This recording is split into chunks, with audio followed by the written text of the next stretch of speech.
voyons maintenant le suivi des paiements au fournisseur, tout simplement le crédit fournisseur. Pour ce, on va nous rendre toujours dans gestion des stocks et on vient ici dans suivi des paiements au fournisseur. Donc là, en fait, ce sont les fournisseurs qui nous doivent et à qui nous devons plutôt. Maintenant, nous, pour avoir un exemple palpable, on va faire éditer un bon d'achat qui ne sera pas payé entièrement. Si vous vous rappelez le bon d'achat qu'on vient de saisir là, on avait payé entièrement. Cette fois-ci, on va payer par tranche. Juste pour que vous puissiez voir un crédit, comment ça le crédit fournisseur, pour voir comment ça se présente exactement. Donc, je clique toujours sur créer un nouveau fournisseur. Ça vous permet également de voir à peu près comment ça fonctionne encore. Donc, vous devez créer au préalable le fournisseur dans la base de données des fournisseurs. Ici, je prends toujours, je prends le 10 comme vraiment la date d'achat aujourd'hui. Continuer. Je sélectionne le stock à modifier. Cette fois-ci, je vais mettre dans le magasin 1. L'article en question, je vais prendre Dafani. Voilà. Dafani. Approvisionnement. Donc, option d'achat. Il y a carton, il y a unité. Je vais prendre unité. Je vais prendre par exemple, non, carton plutôt, je vais prendre carton. Quantité achetée, on va prendre 10 cartons qui fait 60 pièces. Alors, enregistrer 60 000 et c'est OK. Donc, si on voulait ajouter d'autres produits, vous savez déjà comment le faire. Hein. Dans la vidéo précédente, on a expliqué ça de long en large. Donc, valider le paiement. Je clique ici sur valider le paiement. Le pop-up de paiement apparaît. Option de paiement, au lieu de prendre payer par tranche, nous allons prendre payer. Excusez, au lieu de prendre payer entièrement, nous allons prendre payer par tranche. Nous allons sélectionner payer par tranche. Dans ce cas, pardon. Donc, je profite de vous montrer que le logiciel Magic Vente également peut faire des bons d'achat avec TVA ou sans TVA. Si toutefois votre fournisseur facture la TVA, vous allez cliquer sur avec TVA. Automatiquement, vous voyez que le total est passé de 60 000 à 70 800 parce que la TVA c'est 18%. Donc, ou bien sans TVA, c'est 60 000 tout court. Nous on va supposer que le fournisseur ne facture pas la TVA.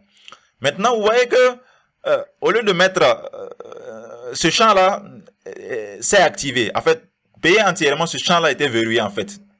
C'est verrouillé sur 60 000 parce qu'on dit qu'on a tout payé, donc c'est calé. Maintenant, quand on clique sur payer par tranche, ce champ-là se déverrouille et ça nous donne carte blanche. Ça nous dit de mettre ce qu'on veut. C'est-à-dire, il est en train de nous demander combien on a donné comme avance au fournisseur. Si on n'a rien donné, on met 0. Voilà. Maintenant, on va supposer qu'on a donné 10 000 francs au fournisseur comme avance. Le mode de paiement, on prend espèce cette fois-ci. Voilà. J'ai dit ces deux champs-là, ce n'est pas des champs obligatoires. Voilà. Mais c'est bien de remplir. Ça vous permet d'avoir vraiment une base de données assez fournie pour éviter les problèmes avec les fournisseurs. Donc, je clique sur valider le paiement. OK. Et automatiquement, les 10 000 là ont été payés avec succès. Là maintenant, on va maintenant nous rendre cette fois-ci dans suivi des paiements aux fournisseurs pour voir notre crédit fournisseur. Suivi des paiements aux fournisseurs. Alors là, nous avons 3 fournisseurs. On a le fournisseur qui s'appelle 1, l'autre fournisseur qui s'appelle 2. Et nous, on a notre fournisseur, là, c'est Baron Company. Donc là, on va sélectionner notre fournisseur, Baron Company. Si on veut, bon, pas besoin de le sélectionner. S'il arrive qu'il y a des milliers des dizaines de fournisseurs, pour sélectionner votre fournisseur, vous pouvez cliquer sur son nom ici, tout simplement pour le sélectionner. Ou bien même, quand vous commencez à saisir, vous voyez qu'il apparaît. Vous cliquez sur la touche entrée de votre ordinateur et tout simplement, ça le sélectionne tout seul. Si vous savez, vous voyez bien. Maintenant, nous, on va juste venir de cette façon. Alors, on va voir le bouton paiement qui se trouve devant notre fournisseur. Si on le voit, vous voyez ici qu'on a 60 000 comme total, 60 000 TTC. Avance, on a donné 10 000, il reste 50 000. Donc, supposons qu'on est venu payer 25 000. On va cliquer sur le bouton paiement qui se trouve devant notre fournisseur. On clique dessus. Et si on clique dessus, vous voyez automatiquement que on est redirigé vers là. Le montant payé, on va mettre le montant qu'on a donné au fournisseur tout simplement.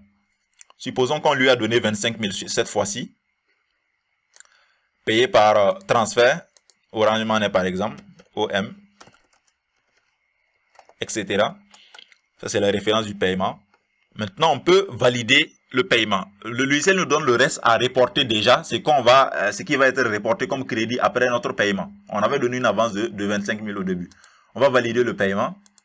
OK. Et le paiement a été fait. Si vous voyez Baron Compagnie, je le sélectionne pour que vous puissiez voir tout simplement.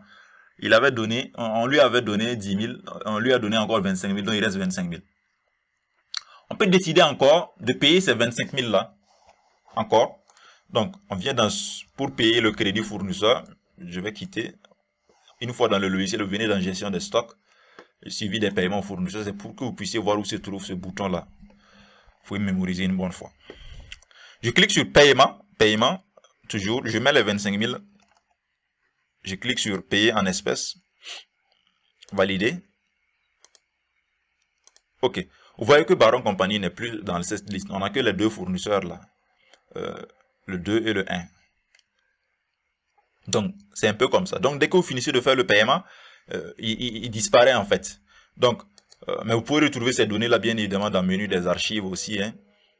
Paiement au fournisseur. Donc, vous avez nos paiements ici, tout simplement. Donc, on va revenir dans ce menu-là. On va voir tout ça en détail. Donc, comme vous avez bien vu, c'était très rapidement la présentation du menu de l'édition des bons d'achat plutôt. Plus précisément, le suivi des paiements aux fournisseurs, comment saisir un bon d'achat à crédit. C'est-à-dire, en ce moment, c'est nous qui devons aux fournisseurs et comment faire le paiement de ce crédit-là, si toutefois on donne de l'argent à notre fournisseur. Voilà.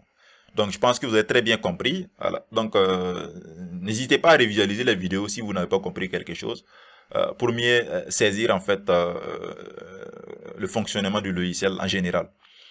Allez, donc on se retrouve encore une fois de plus dans la prochaine vidéo pour découvrir d'autres fonctions du logiciel Magic Writer Premium. Allez, à bientôt. Ciao.